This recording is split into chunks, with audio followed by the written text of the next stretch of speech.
Hello and welcome back to Full Count, the greatest baseball show on planet Earth.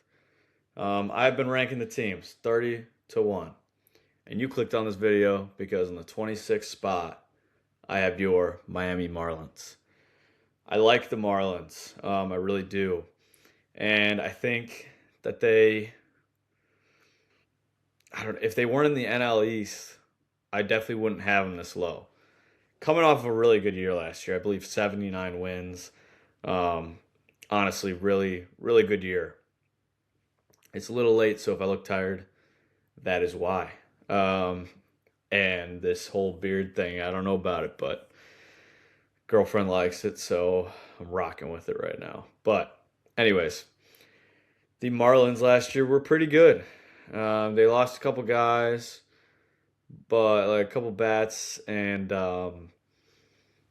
yeah, I mean, I don't know. I don't know how to feel about them. I feel like there was a little bit of luck involved last year with this team getting 79 wins. They got really hot at the end there. Um, they lose Edward Cabrera, which is kind of a big loss for them. He was arguably the best pitcher on the team last year.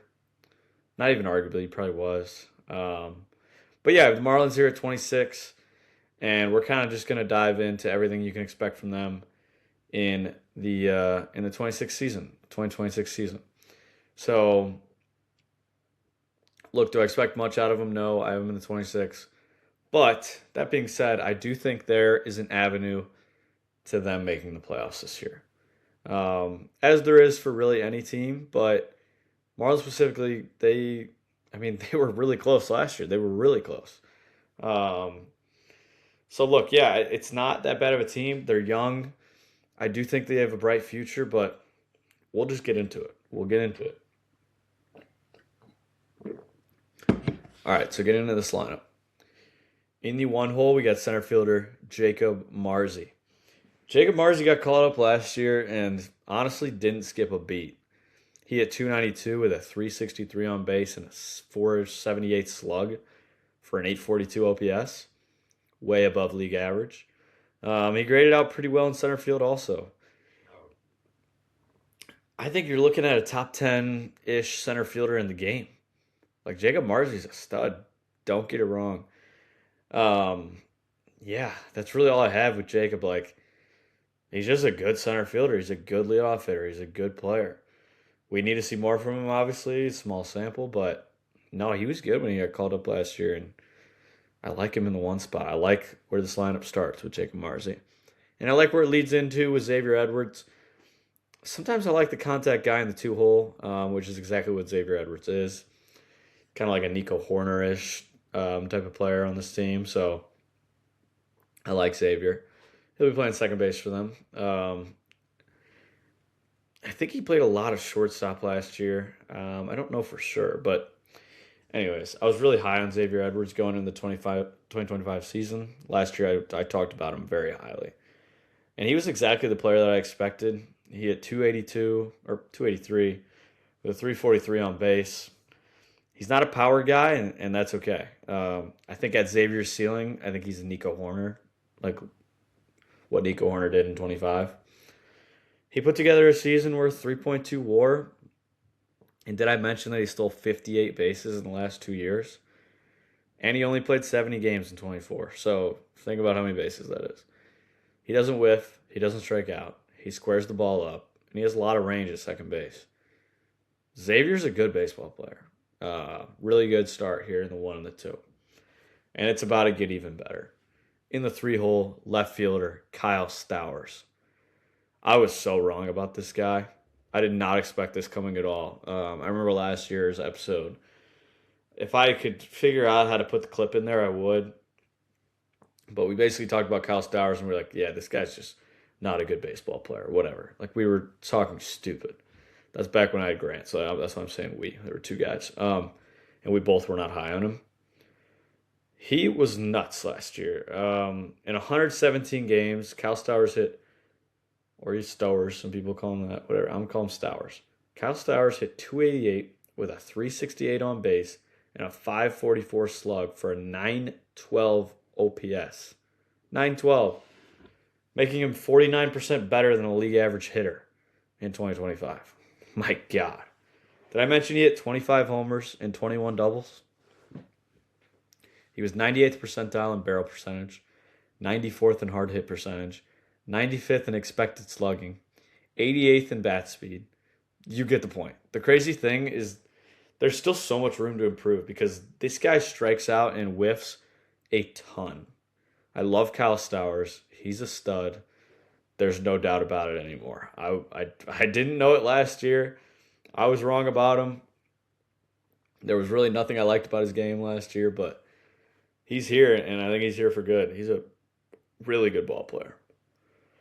And I hope they're good enough to where they never have to trade him because Miami deserves it. Miami really deserves it. So, anyways, we'll go on to the 4-hole. Catcher. Now I'm going to botch this name. Agustin Ramirez. I know it's pronounced weird. I want to say Augustine, but I think it's Agustin Ramirez. Anyways, this is where I have a problem with the lineup, if I'm being honest. If this guy is your 4-hitter, that's bad. I don't think he will be the 4-hitter long term. We're going to get to that guy later in the 9-hole. He could do it. But yeah, he's only 23 years old and had a pretty productive rookie season, honestly. He had 21 homers in 136 games, but he had a negative WAR. Here's why he had a negative WAR. He is just god-awful behind the dish. His on-base percentage was also .287. He chases pitches with the best of them. The bat isn't too bad, though, because of the power tool. There's just a decent amount of swing and miss and a lack of discipline at the plate, I'd say. That being said, he's 89th percentile in the bat speed, and that's why he hit the 21 homers that he did. The pop is there, which is always fun at the catcher position. You can't doubt that. So, do I think he's a good hitter for his position. But I hate on him being in the 4-hole a little bit because, look, he's not a 4-hole hitter, and he's just not. He's got power, but he's not a 4-hole hitter. I don't know. He's a good bat for the catcher position. He's a terrible catcher, though. So I have a feeling he's going to become DH, and I believe there's another guy in this lineup. What is it, Liam Hicks or something? That should catch instead.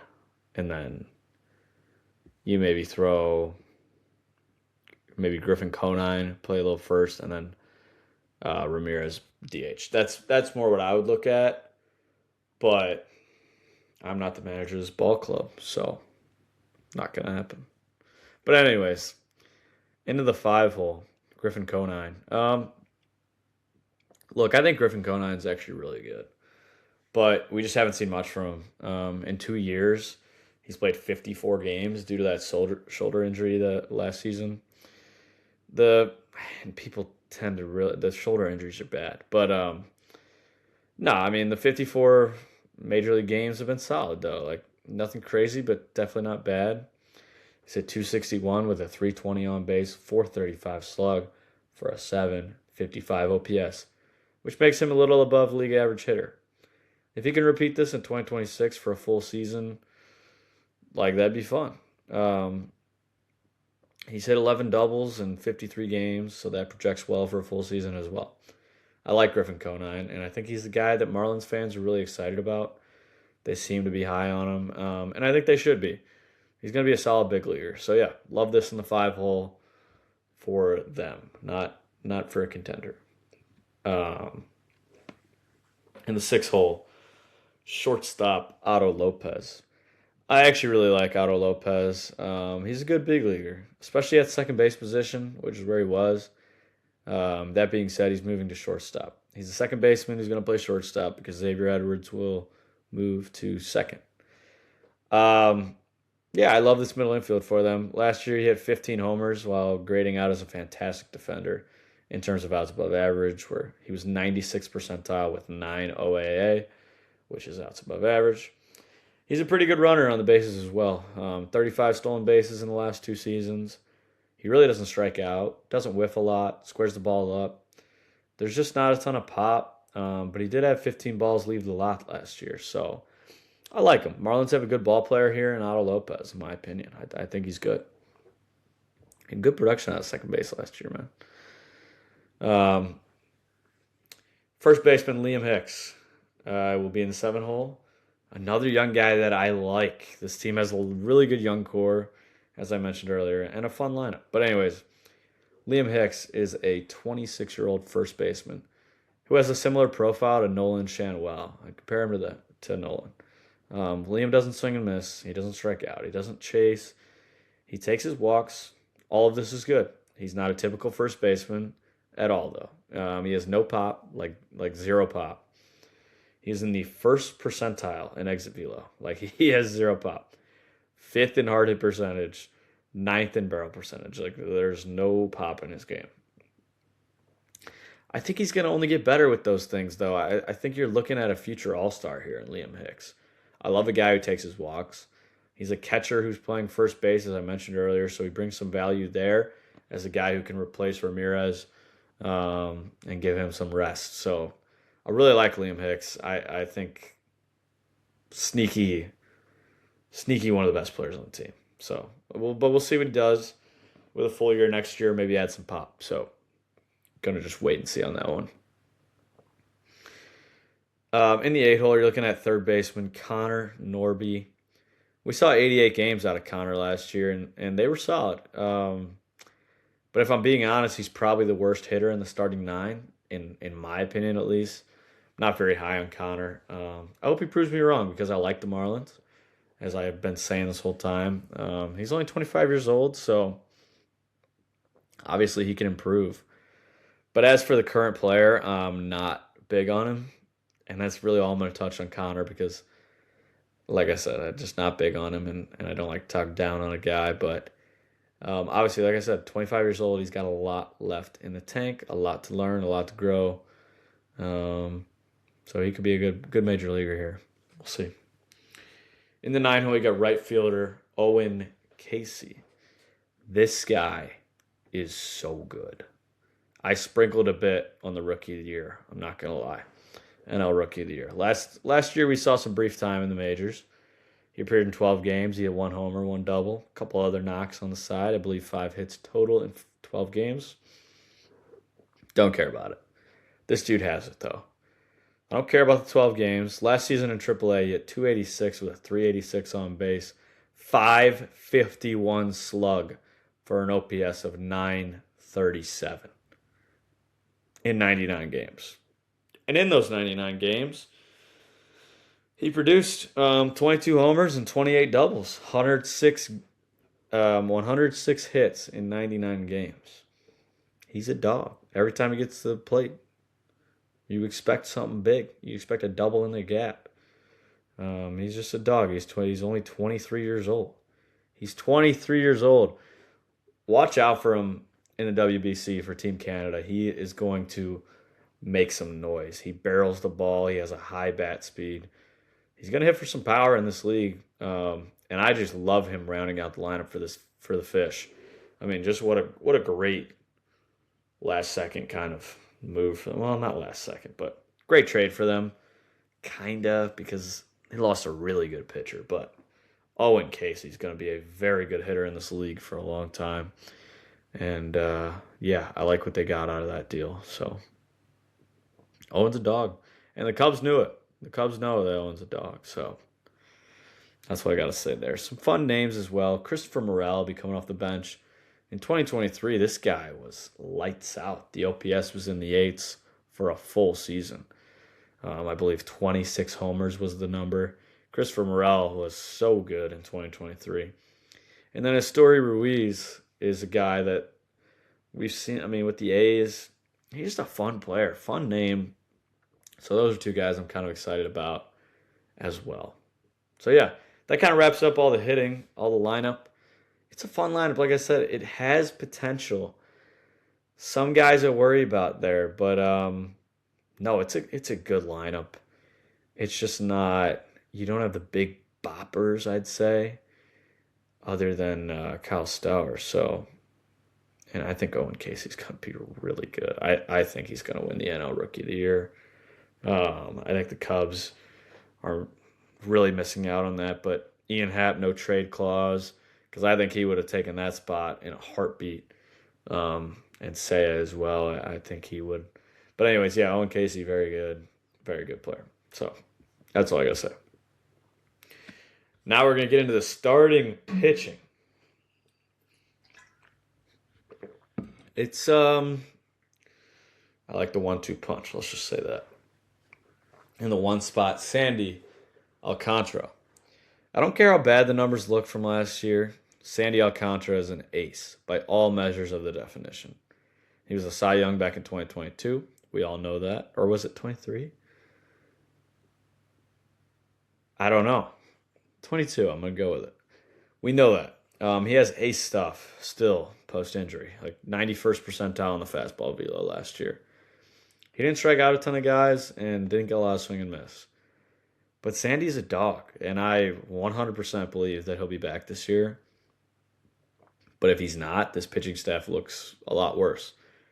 It was a really strong second half last year. If it wasn't for the awful start, I don't think anybody would be worrying about Sandy. So I'm not going to worry about Sandy. I think the second half was just incredible. It was really good. So I like Sandy. Yeah, I think he's going to have a good year. Not Cy Young year, but I think mid threes on the ERA. Then yeah, just be an ace. That's what he's going to do. In the 2-hole, you got Yuri Perez. Yuri Perez is still so young, and he's so good at only 22 years old. He has the stuff of an ace. Yuri was 94th percentile in fastball velo last season, 81st in strikeout percentage. If you're into Baseball Savant, there's a good amount of red on there, which is always fun. In 95 innings last year, he had a 4.25 ERA with a 1.049 whip. It's a solid year for a 22-year-old. He doesn't keep the ball on the ground, and he does get hit hard. Other than that, he's a good pitcher and a guy that I like to have a really good year this season. I think he's the best pitcher on the team. And it still might be Sandy, actually. I don't know. But he's good. Like I said, I really like this 1-2 punch. So, like, if you're going into, you got to go face Miami. You're like, oh, we're getting the Miami Marlins. Like, we should get some wins here. But, oh, no. We got to face Sandy and we got to face Yuri Perez. Maybe these wins won't be so easy. So, that's how I feel about that. I mean, striking fear into the opponents. That's how those two guys feel. So, I like it. In the 3-hole, Chris Paddock put together a really bad year last season. I won't lie. Chris Paddock has really never been that good. I'm not sure how he's managed to maintain a 7-year career in the MLB. Last season, he put up a 5.35 ERA in 158 innings. I don't expect much from Chris Paddock this season. He's never done much. I don't. But anyways, some positive things to say, though. He doesn't walk anyone, which is something I always like in a starter. So he's kind of an innings eater. He also gets a lot of chase. So it's always good for some strikeout numbers. So Chris Paddock, I'm rooting for you, man. He hasn't done much. But he's maintained a 7-year career, so he's about to go on to number 8. So people value him. People like him. So keep it up. Keep it up. Anyway, in the 4, Max Meyer. I don't love Max Meyer, but I don't hate him either. He's just the total definition of mid. He's just the most average starting pitcher in the league. He gets a lot of grounders, so I like that. In 64 innings last year, he had a 4.73 ERA, which is a little below the league average, but he's just not too great. People also smoke the ball off of him. Last year, he was in the first percentile in average exit velo. 1. In other words, people rake him. Not big on Max, but I'm definitely not giving up on him yet. He's relatively young. So, and then 5-hole Braxton Garrett. Braxton started 7 games for the Marlins in 2024 until he hurt his elbow. He wasn't great in those 7 starts, 5.35 ERA. But that doesn't matter to me at all. That's not what it's about. In 2023, Braxton Garrett was really good. 159 innings pitched. Braxton had a 3.66 ERA. He didn't walk anyone. He got a lot of chase and a lot of grounders, which I always love. He doesn't throw all that hard, so I think it'll be interesting to see after his UCL surgery how the velo plays. Like sometimes guys gain velo after surgery, sometimes guys lose it. So we'll see. Braxton's a dog though. I actually do really love the upside here in the 5 spot. So pretty fun here. And that wraps up the starting pitching. Some bullpen guys I want to touch on. Obviously, you got Pete Fairbanks, big pickup for them.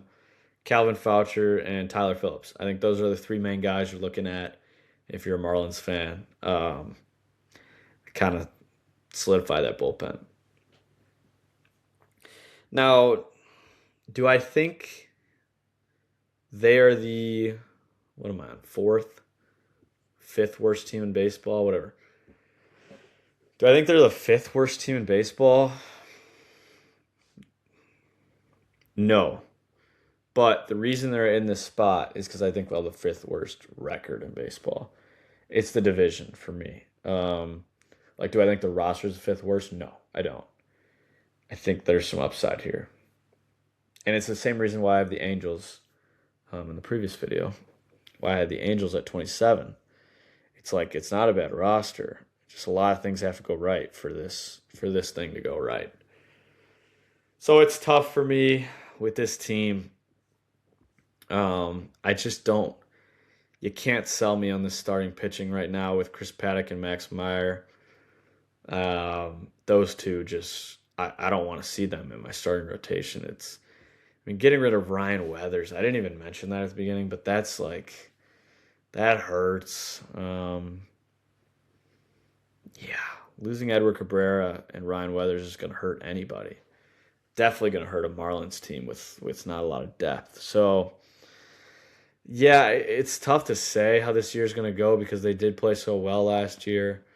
The over-under sits at 73.5. It's tough for me here because I don't know. I just don't. 73.5 is I think that's the perfect line. I'd have them right there. They won, 79 games last year. The NL East is great except for the Marlins.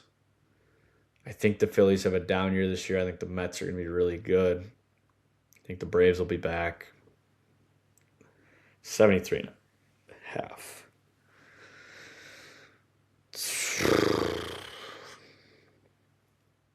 Give me the over. 74-ish games. I don't think they get up to the 79 from last year. I'm going to stay optimistic here and take the over. Yeah, sticking with it. Over. 74 wins. I think they go a half game over the over-under here. So 74 wins for your Miami Marlins. They have a bright future, though. They're not that bad. It's just going to be, it's a tough division, and you lost some key pieces. That's really what it is. But I like the Marlins, I like the young core. Love Owen Casey, love Kyle Stowers. I think those 2 lefty bats are going to be ones to build around. They are awesome. But yeah, that should wrap it up here for the Marlins episode. If you're a fan of the video and a fan of the content, subscribe down below. Would really appreciate that. And if you see that SeatGeek code in the corner, go ahead and use that. It's $20 off your first purchase. No, I did not get that code from this. Nobody watches this. But if you do stumble upon this, then use the code. Go ahead. And if you don't have an account already, not what I meant, because it's only for your first purchase. So if you've used the account, you've already made a purchase. I know you got more emails. Go grab that other email and make a new account. And then you get the $20 again. Why wouldn't you? So that's what I'll say with that. Use the code, Guy Sports, right over there. Help us out. I would really appreciate it. And yeah, if you like it, share it with your friends, whatever. Um, and check out the other videos. And stay tuned for who we have at 25. Should be getting them all out before opening day. No, I mean I'm gonna have to get them out before opening day. I shouldn't say should. Will get them out before opening day. We'll be talking some World Baseball Classic. So yeah, tune in, subscribe, whatever. If you're into baseball like me, I think it's the best sport in the world. And yeah, so thank you for watching. Stay tuned. And that is all. Go fish, baby. Peace.